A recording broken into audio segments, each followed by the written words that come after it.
Shalom saudara, welcome home. Jemaat TJB itu selalu terkenal dengan tagline, welcome home. Ya, beberapa saudara kita mungkin sedang liburan di hari ini, kami percaya mereka akan welcome home juga datang minggu depan. Amin. Kita bersyukur bahwa tempat ini juga tidak lama lagi akan diperluas ke belakang. Itu semua juga karena kemurahan dan kemudahan yang diberikan bagi kita. Haleluya, haleluya, puji Tuhan. Nah pada hari ini saya ingin menyampaikan firman Tuhan. Saya beri judul khotbah saya butuh Yesus. Sengaja saya bikin huruf kapital di SBY-nya. Minimal kalau saudara pulang di situ ada yang tanya, apa yang pastor khotbah tadi? SBY. Apa itu SBY? Saya butuh Yesus. Ini sudah semacam penginjilan juga. Saya butuh Yesus. Nah kalau mereka tanya lebih jauh, apa itu butuh Yesus? Dengar nih, khotbahnya datang ke TJB. Pasti saudara dengar Yesus. Amin, saudaraku. Mudah diingat. Haleluya, haleluya. Nah beberapa waktu yang lalu saya dengan ibu pelayanan di Geraha. Dan saya melihat begitu banyak orang butuh Yesus.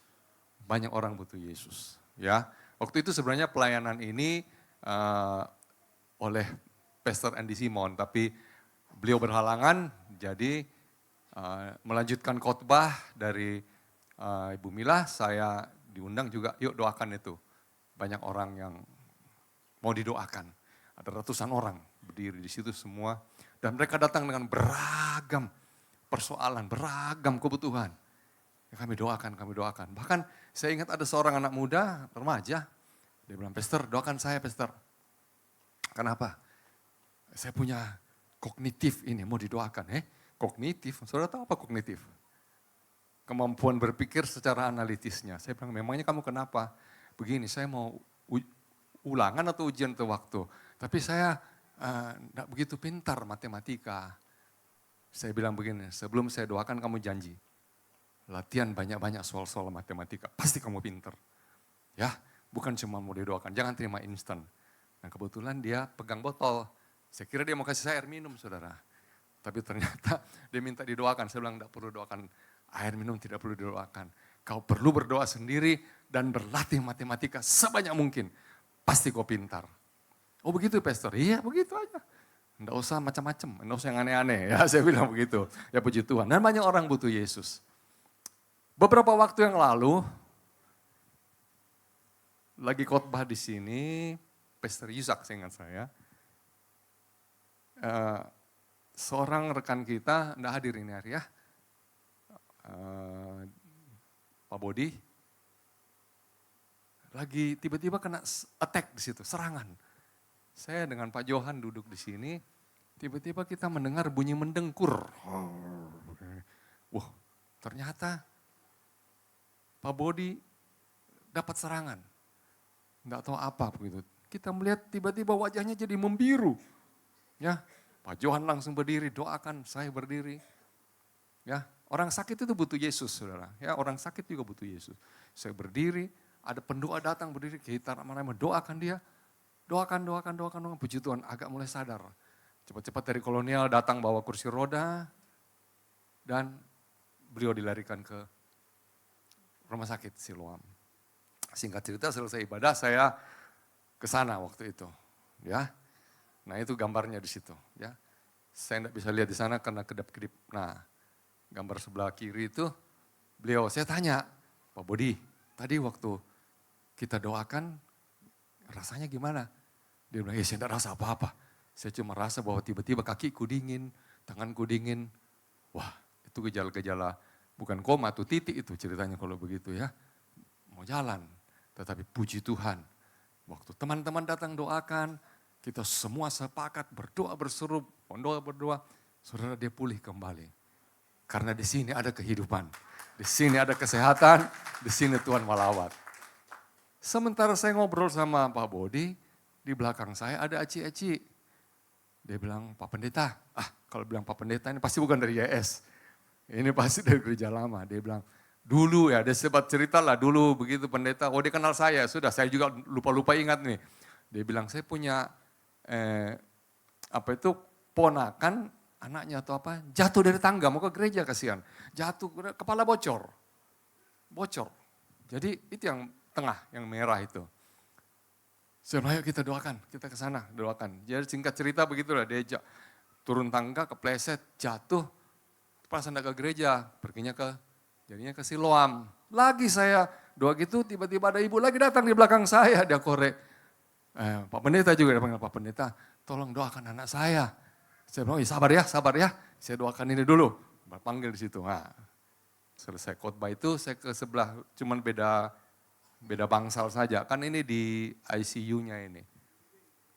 UGD-nya, IGD-nya ya. Ya, saya balik, dia cerita sedikit.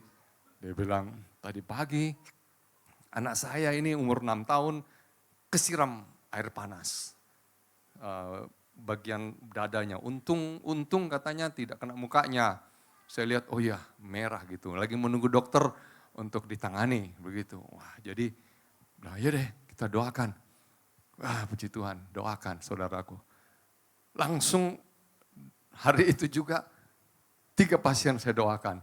Saya berasa seolah-olah waktu zaman Yesus dikelilingi orang sakit di kolam Bethesda. Ternyata saya di Siloam. Bukan di Bethesda, saudara. Di Siloam, rumah sakit Siloam. Rumah sakitnya Katie. Haleluya. Nah, apa yang sedang kita alami, yang dialami orang-orang ini, itu tanda bahwa kita semua butuh Yesus. Kita semua butuh Yesus. Ada yang mengatakan begini, Yesus itu memang suka cari masalah. Oh, maksudnya apa? Ya, Yesus suka cari masalah saudara. Dia tidak cari masalah dengan saudara, dia cari masalah saudara. Supaya saudara ditolong. Betul saudaraku? Nah, ada yang lagi yang bilang, sudah bertahun-tahun berdoa pastor, tapi belum ada jawaban. Saya bilang begini, kadang kita tidak butuh jawaban, kita butuh jamahan Tuhan. Supaya kita diubahkan Tuhan. Matius 11 ayat 28 mengatakan dalam versi TSI, menulis begini. Datanglah kepadaku, kamu semua yang telah menanggung berbagai kesusahan berat. Tuh lihat tuh. Saya tidak tahu apa masalah saudara, tetapi firman ini pasti menunjuk kepada beberapa dari saudara atau mungkin teman-teman saudara, keluarga saudara yang menanggung kesusahan berat. Yesus berkata, aku akan menolongmu dan membuatmu lega. Amin. Ini luar biasa, Yesus yang memang memberikan kita kelegaan. Kita tidak mampu. Nah, hari ini juga saya ingin menekankan 3 kebenaran yang harus kita pahami dengan tepat. Ya, mengapa kita butuh Yesus? Oke, yang pertama, Yesus itu penebus kita. Jesus is our redeemer. Yesus itu penebus kita. Kata tebus ini, kalau saudara pelajari bisa di internet saudara. Tebus itu biasa dipakai untuk sesuatu yang digadaikan. Nah, zaman Yesus, zaman Bible, bahkan mungkin masih di dunia ini abad-abad 18 itu tebus ini dipakai untuk budak-budak yang sedang diperjualbelikan. Ada kisah abad 18 seorang saudagar kaya raya sedang berjalan di pelabuhan mau menuju keluar naik kapal waktu itu transportnya kapal. Jadi melihat seorang budak yang lagi kerja di situ dan kadang sesekali dipukul, dihajar. Ya, nah ternyata namanya Ali. Jadi itu di Afrika. Jadi orang-orang biasa beli budak bawa ke Eropa melalui kapal itu dengan kapal. Jadi saudagar ini melihat, kasihan ini anak. Badannya bagus, kuat, tapi disiksa kasihan. Budak kan begitu. Budak itu lebih buruk keadaannya daripada ART ya. Memang budak diperjualbelikan. Nah, si Ali kerja di situ, akhirnya saudagar ini jatuh kasihan. Dia bilang, saya mau bawa anak ini. Saya mau beli dia dengan satu harga tebusan. Jadi dibayarlah kepada pemilik budak itu. Dibawalah dia. Setelah dibawa si Ali ini merasa bahwa saya budak di sini nanti pindah juga menjadi budak dia. Ternyata si saudagar ini bilang, mulai hari ini kamu bebas. Saya bayar tebusanmu dan kamu tidak usah lagi menjadi budak. Kamu bisa bebas, mau kemana saja. Kaget dia tidak menyangka. Dia pikir, wah saya jadi budak lagi sama ini si saudagar ini. Ternyata tidak, dia dibebaskan. Dia boleh ke sana. Tapi akhirnya si Ali memilih untuk, Tuhan saya mau melayani Tuhan. Nah ini sebuah ilustrasi. Bahwa Yesus menebus saudara, Yesus menebus kita, supaya kita bebas. Setelah kita bebas, kita layani Tuhan. Bukan karena diperbudak. Efesus 1 ayat 7 mengatakan begini. Melalui persatuan dengan Kristus, kita sudah, bukan sedang, bukan akan, tetapi sudah ditebus dengan kurban darahnya sebagai bayaran. Kalau cerita tadi dia dibayar sebuah harga tertentu, Yesus menebus kita dengan sebuah bayaran, yaitu atas hukuman kita yang seharusnya kita tanggung. Jadi kita yang harusnya berdosa ditebus Tuhan. Dengan demikian dosa-dosa kita diampuni karena kebaikan hati Elohim yang luar biasa. Nah ini pernyataannya begini. Yesus Kristus mati. Bukan untuk saudara, tetapi dia mati sebagai saudara. Tahu bedanya? Kalau dia mati untuk saudara, seolah-olah berjarak. Tetapi kalau dia mati sebagai saudara, memang kita yang harusnya kita yang tanggung semuanya. Tetapi Tuhan ambil alih, dia mati sebagai saudara. Makanya saya boleh mengatakan begini, kita butuh Yesus, saya butuh Yesus karena dia membayar hutang saudara, hutang saya, menggantikan saya yang berdosa, sehingga Yesus menjadi kebenaran saya sepenuhnya. Nah ini yang ditemakan oleh YS adalah divine exchange, pertukaran ilahi. Paham sampai di sini? Saya lihat saudara berpikir-pikir, ya enggak apa-apa saudaraku. Yang jelas, ingat satu hal, Yesus mati bukan untuk saudara, dia mati sebagai saudara. Jadi kita ini sebenarnya bukan saja milik, tetapi kita ini sudah Kristus di dalam kita. Kristus in Christ, ya Christ in us.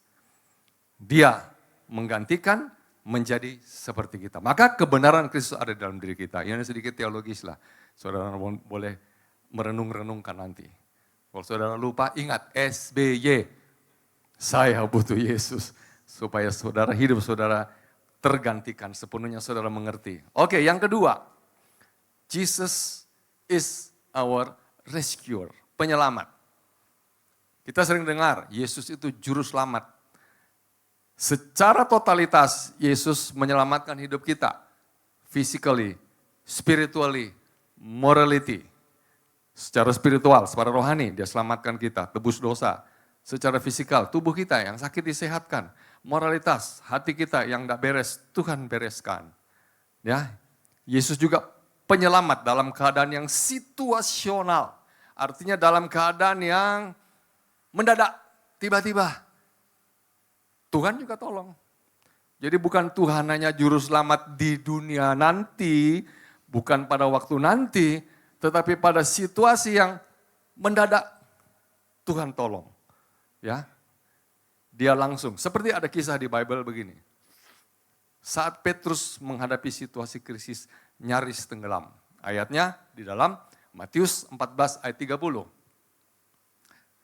Namun ketika melihat angin kencang, si Petrus, ia ketakutan dan mulai tenggelam. Ia berteriak dan berkata, Tuhan, selamatkan aku, Lord save me. Kalau saudara ngebayangkan cerita ini, waktu itu sedang di tengah Danau Galilea, angin kencang, ombaknya naik turun, perahu terombang-ambing, dan Yesus berjalan di tengah laut. Murid-murid kaget, apa ini malam-malam agak sosok manusia? Tuhan dikira hantu. Jadi hantu. Padahal Tuhan ya. Jadi akhirnya Petrus bilang, kalau benar kau Yesus, panggil aku jalan di atas air ini. Turun. Yesus bilang, mari, turun Petrus. Berani juga ini orang. Dia sempat berhasil. Jalan di atas air. Tiba-tiba ayat ini katakan, ketika melihat angin kencang, ia ketakutan dan mulai tenggelam. Kadang dalam hidup ini, kita takut lihat situasi. Kalau saudara buka televisi, saudara baca sosial media, saudara lihat ini, rata-rata kebanyakan pasti suaranya atau beritanya itu menakutkan, betul? Ya, kalau sudah cerita perang, jangan baca, lihat di situ banyak sekali cerita mau di Timur Tengah, di sana perang semua. Bersyukur saudara hari ini di sini tidak perang, tapi saudara bisa beribadah. Hanya hujan-hujan rintik-rintik sedikit, datanglah sajalah. Daripada meteor-meteor yang jatuh, rudal-rudal yang jatuh, lebih baik hujan-hujan saja yang jatuh. Saudara masih bisa ibadah, ya kan saudara? Tapi kalau misalnya rudal yang jatuh baru mau keluar rumah, rudal masuk kembali deh, iya kan? Tapi karena cuma hujan rintik-rintik keluar saja. Ya, saya membiasakan diri jalan pagi karena sudah addicted ya, kalau enggak jalan pagi itu enggak enak. Tadi pagi hujan, semua hujan-hujan, saya pakai jas hujan keliling kompleks, jalan kira-kira 3.000 langkah baru pulang mandi. Saudara, sudah saking terbiasanya gitu, karena saya pikir hujan, dia bukan meteor, bukan rudal, enggak apa-apa. Ya, cuman itu aja. Nah, waktu Petrus berteriak, Lord save me. Ini bukan narasi doa, ya, ini bukan doa. Padahal kan Yesus sudah ajar doa Bapa kami. Katakan, Bapa kami yang di surga, dikuduskan namamu. Kalau Petrus seandainya berdoa Bapa kami, pasti tenggelam baru di kalimat kedua. Bapa kami yang di surga, dikuduskanlah namamu, tenggelam. Tetapi Petrus dalam suatu narasi yang serius, dalam situasi mendadak, dia hanya panggil, Tuhan selamatkan aku. Dan apa? Satu kali pegang, Yesus angkat dia. Naik ke perahu. Karena dia apa? Dia rescuer. Yesus itu penyelamat. Ya. Percaya? Amin. Yesus menyelamatkan saudara.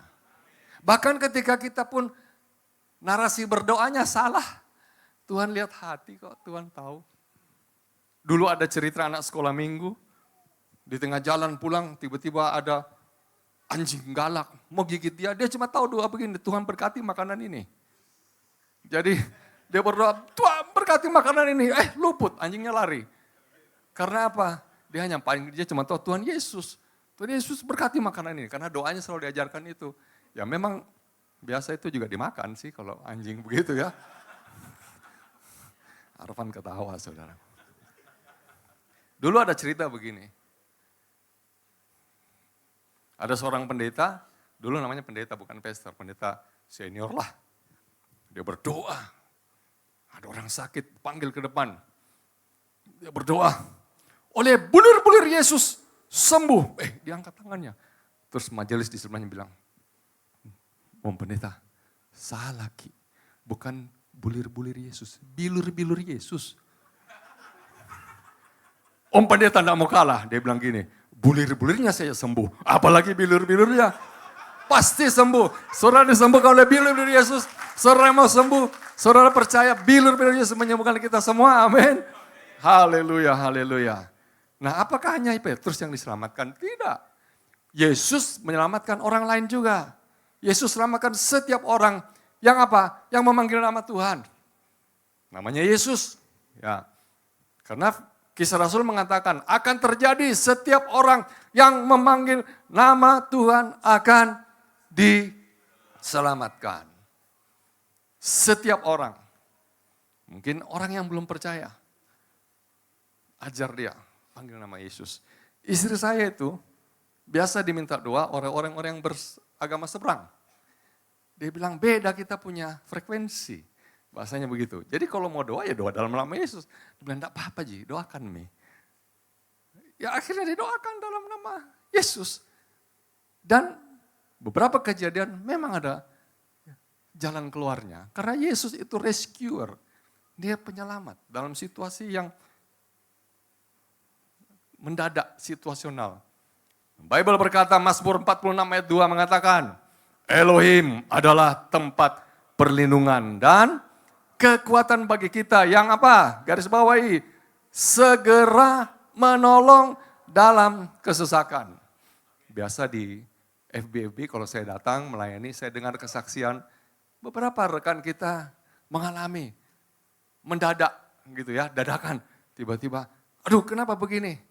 Ya, yang terakhir tuh di tempatnya si Christian ya, dengar ceritanya si siapa Eci kalau enggak salah. Dia punya HP lagi trouble, doa mau sampai kantor. Sampai kantor beres saudaraku. Orang bilang, kebetulan gitu. Oh tidak. Nama Yesus menyelamatkan. Nama Yesus menolong dalam kesesakan. Amin. Jesus is our rescuer. Penyelamat penolong di waktu kritis. Selama ada surga dan kekekalan, Yesus Kristus akan selalu menjadi penyelamat. Dalam setiap kebimbangan dialah sang hikmat, dalam setiap hal sukar dialah jalan keluar. Dalam setiap persoalan, dialah jawaban. Amin, saudaraku. Yang terakhir, Jesus our restorer. Yang pertama tadi, Jesus our redeemer. Yang kedua, Jesus our rescuer. Yang ketiga adalah Jesus our restorer. Restorer adalah Yesus pemulih hidup kita. Kisah Para Rasul 3 ayat 21 menuliskan, Yesus harus tinggal di surga sampai tiba saat pemulihan segala sesuatu. Seperti yang telah dikatakan Elohim melalui para nabinya yang kudus pada zaman dahulu. Dalam bahasa Yunani, kata pemulihan ini artinya begini, mengembalikan ke keadaan semula, memperbaiki yang rusak. Ya, berarti Tuhan akan mengembalikan segala sesuatu yang rusak. Karena dosa, karena kesalahan, keputusan yang keliru, karena tindakan-tindakan yang di luar nalar dan sebagainya, sempurna menurut rencananya. Nah, apa yang diperbaiki? Coba kita lihat sedikit. Pemulihan segala sesuatu dalam 3 hal ini. Saya mencatat di dalam Bible menuliskan, Yesus memulihkan hubungan manusia dengan Tuhan. Ya, karena dosa, manusia dengan Tuhan putus, tidak ada hubungan. Kadang kita tidak lagi suka beribadah. Kadang kita tidak suka lagi berdoa, tidak suka lagi baca Bible, tidak suka lagi ke FB, tidak suka lagi ke gereja, tidak suka, semua tidak suka. Rasanya ini tidak ada rasa. Ke gereja juga biasa saja. Sementara yang lain merasakan jamahan, sentuhan, merasakan touching, tidak ada rasa. Ingat, 2 kemungkinan, dosa membuat kau jauh dari Tuhan, atau dosa Bible yang membuat kau dekat dengan Tuhan. Ya, ada lagu mengatakan, ku terhubung denganmu. Pernah tahu lagu itu? Selalu melekat di hatimu. Ini kan bagus. Selalu terhubung. Firman-Mu itulah dasar hidupku yang berdaulat atasku. Firman Tuhan itu adalah perkataan-perkataan yang membangun. Kalau saudara merasa jauh dari Tuhan, kembali baca Bible. Karena disitulah sabdanya berbunyi. Yesus yang kedua, Yesus memulihkan hati dan hidup manusia. Amsal mengatakan begini, yang terutama sekali, jagalah hatimu, karena hatimu mempengaruhi segala sesuatu dalam hidupmu. Hati dan hidup. Hati dan hidup itu satu seperti mata uang yang tidak bisa lepas. Ya, apa itu depan belakang, koin. 2 sisi. Ya, depan hidup, belakang hati. Jadi hati yang terjaga, kata Amsal, mempengaruhi kehidupanmu, mempengaruhi hidupmu. Dan itu benar. Kalau orang hidupnya tidak beres dari hatinya. Kalau hidupnya kata-katanya banyak pahit dari hatinya. Kalau hidupnya berantakan itu dari hatinya. Sebaliknya, kalau hati dipenuhi dengan firman Tuhan, dipenuhi dengan kebenaran, hidupnya juga baik-baik. Bahkan lebih baik. Bahkan makmur. Karena itu juga firman Tuhan yang katakan. Jadi Tuhan itu memperbaiki, merestorasi hati yang rusak, hati yang hancur. Yesus memulihkan hati dan hidup. Yang ketiga, Yesus memberikan masa depan yang terasa hilang. Mungkin ada beberapa orang merasa bahwa aduh, tidak ada harapan ini, tidak bisa nih. Hancur semua berantakan, ini tidak beres, itu tidak beres, usaha hancur, keluarga berantakan, hubungan kacau. Tetapi ingat, tidak berhenti di situ, Tuhan bisa memberikan masa depan yang baik buat saudara. Kenapa? Karena dia memulihkan segala sesuatu. Jangan mendefinisikan diri saudara hari ini, sedangkan kita tidak tahu hari esok. Di mana Tuhan bisa menjadikan hidupmu berubah lebih baik, lebih sukses, lebih menyerupai Yesus. Dan jangan biarkan masa lalu menentukan masa depanmu, menghentikan harapanmu, dan mematikan imanmu dalam Yesus. Jangan mengatakan, tidak bisa pastor, susah. Jangan. Karena kau tidak tahu, ke depan itu Tuhan yang tahu hari depanmu. Dan sebaliknya ada orang yang kelihatannya aman-aman saja, baik-baik saja, lancar-lancar saja. Kau juga tidak tahu, kalau hari depan besok-besok bisa aja terjadi sesuatu. Oleh sebab itu, tetap di dalam Tuhan, karena Yesus adalah yang memulihkan. Ya, perhatikan kalimat ini. Jangan pernah menyerah, sekalipun di titik terendah. Yesus sanggup merestorasi kembali kehidupan yang runtuh menjadi kehidupan yang utuh. Saya tutup dengan ilustrasi ini. Ada namanya kintsugi. Pernah tahu kintsugi? Kintsugi ini adalah sebuah seni tradisional Jepang yang memperbaiki keramik pecah dengan menggunakan lacquer khusus, yaitu dicampur bubuk emas atau platina. Nah, filosofinya begini, keindahan dalam ketidaksempurnaan. Jadi ini kan pecah, keramiknya pecah, berantakan seperti gambar itu. Dan karena ini keramik sebenarnya punya sejarah yang bagus, oleh seorang ahli kintsugi, dia menghubungkan kembali retakan-retakan kecil itu menjadi sebuah ternyata pot yang indah. Memang awalnya pot, tetapi hancur, berantakan. Cara sambungnya bagaimana? Bukan pakai lem biasa, dia kasih bubuk emas campur. Jadi cantik sekali. Kalau ada yang mau ke Jepang, coba jalan-jalan ke toko Jepang, tanya-tanya, siapa tahu ada yang jual kintsugi. Karena harga ini juga tidak murah dan cara menyambungnya itu membutuhkan waktu berbulan-bulan. Saya tertarik melihat ini, oh hebat ya. Bayangkan saudara, itu keramik ada goresan emas, tetapi tidak kelihatan jelek kan? Kalau kita secara sepintas, barang picak ini buang saja, tidak ada gunanya buang. Tetapi orang Jepang melihat dari sisi yang berbeda. Dia melihat ini kalau digabung satu pakai emas, cantiknya kayak apa. Ini kalau saya buka di internet, banyak gambar-gambar seperti ini yang lebih bagus-bagus, menarik-menarik. Nah, orang Jepang saja tahu membuat seperti ini. Apalagi Tuhan Yesus, pencipta segala-galanya. Dia tahu hidupmu. Dia tahu kalau hari ini kau hancur. Dia tahu kalau engkau mengalami kerusakan. Dan dia bisa ambil, menaruhkan kemuliaannya di dalam setiap pecahan hidupmu. Amin. Dia taruh sehingga saudara kembali menjadi utuh seperti semula. Seperti ini. Ya.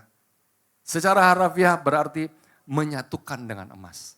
Dan Yesus ingin menyatukan hidup saudara menjadi seperti emas, seperti Yesus. Karena Yesus sendiri ada kemuliaan itu. Amin saudaraku. Oke, yang terakhir dalam Yesaya 43 ayat 4a mengatakan begini. Oleh karena engkau berharga di mataku dan mulia dan aku ini mengasihimu. Saudara berharga, saudara mulia, saudara dikasihi Yesus. Apalagi? Sudah berharga, sudah mulia, dikasih Yesus, saudara mau bilang apa lagi?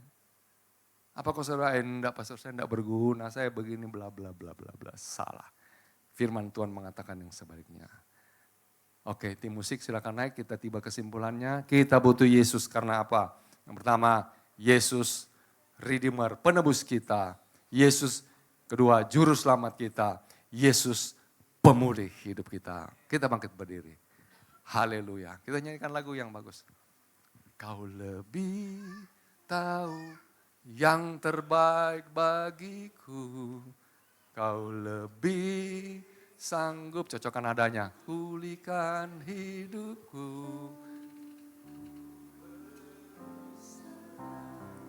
Ku hanya Yesus penolong yang setia. Dan di depan kita nyanyikan pujian ini. Haleluya. Saat ku berjalan, Amin. kasih-Mu menerangi jalan. Tak ku bimbang karena ku tahu kau bersamaku. Kau lebih tahu. Yesus lebih tahu yang terbaik bagi saudara, bagi saya. Kau lebih sanggup pulihkan hidupku. Amin. Ku berserah, ku percaya hanya Yesus penolong yang setia. Kau lebih tahu yang terbaik bagiku. tahu yang terbaik bagiku. Kau lebih sanggup pulihkan hidupku. Amin. Ku berserah, ku percaya hanya Yesus penolong yang setia. Tuhan tahu yang terbaik buat saudara dan saya. Hari ini kita datang di hadapan Tuhan, semua saudaraku. Saya pun datang membutuhkan Yesus. Kita semua butuh Yesus. Saya butuh Yesus, saudara butuh Yesus. Semua kita butuh Yesus. Karena Yesus tahu yang terbaik buat saudara. Yesus tahu hari depan saudara. Karena Dia sudah menebus saudara.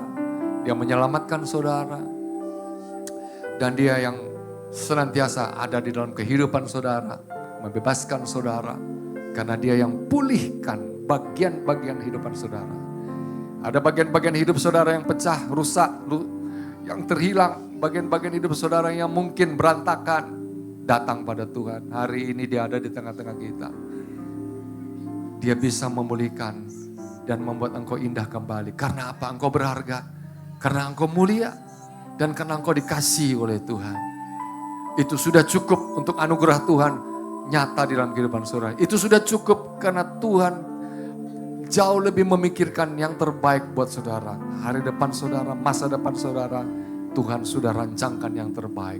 Jangan pernah merasa dirimu tidak berguna, atau merasa diri kita sia-sia, atau merasa diri kita produk masa lalu yang hancur. No, Tuhan tahu yang terbaik. Dan Dia sanggup pulihkan. Kau lebih tahu yang terbaik. Amin. Kau lebih sanggup pulihkan hidupku. Amin. Ku berserah kepada Yesus. Percaya pada Yesus. Hanya Yesus yang sanggup menolong hidupku. Oh, kau lebih tahu yang terbaik bagiku. Jesus, kau lebih sanggup memulihkan hidupku. Ku berserah, ku percaya hanya Yesus Tuhan penolong yang setia. Katakan sekali lagi. Mari kita angkat tangan kita ke atas, katakan, kau lebih tahu yang terbaik bagiku. Kau lebih sanggup pulihkan hidupku. Oh Yesus, ku berserah, ku percaya padamu Yesus. Hanya Yesus penolong yang setia. Ku berserah,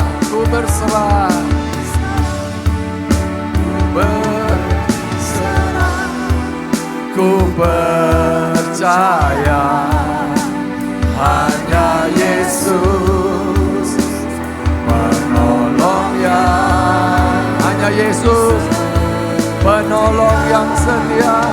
Hanya Yesus, katakan, penolong yang sekali lagi katakan, hanya Yesus penolong yang setia. Haleluya. Terima kasih Tuhan, Engkaulah juru selamat kami, Engkau penebus kami. Engkau yang memulihkan hidupkan kami Tuhan. Kami butuh Yesus, kami butuh Engkau di dalam segala keadaan Tuhan. Di dalam keadaan tersesak, di dalam keadaan mendadak, di dalam keadaan yang situasional. Kami butuh Engkau Tuhan. Semua jemaat membutuh Engkau. Yesus Tuhan kami. Kami percaya Tuhan Engkau Bapa yang baik. Kau hadir dalam kehidupan kami. Kau jadikan segala kami Tuhan. Di dalam kehidupan kami seperti yang Kau rancangkan. Kau jadikan kami lebih baik, lebih baik, lebih baik. Menjadi versi yang terbaik dalam kehidupan kami. Terima kasih Bapa untuk lawatan-Mu pada pagi siang hari ini di tempat ini. Kami bersyukur, berdoa di dalam nama Tuhan Yesus Kristus. Semua yang mengasihi Tuhan katakan amin. Tuhan Yesus memberkati. Haleluya.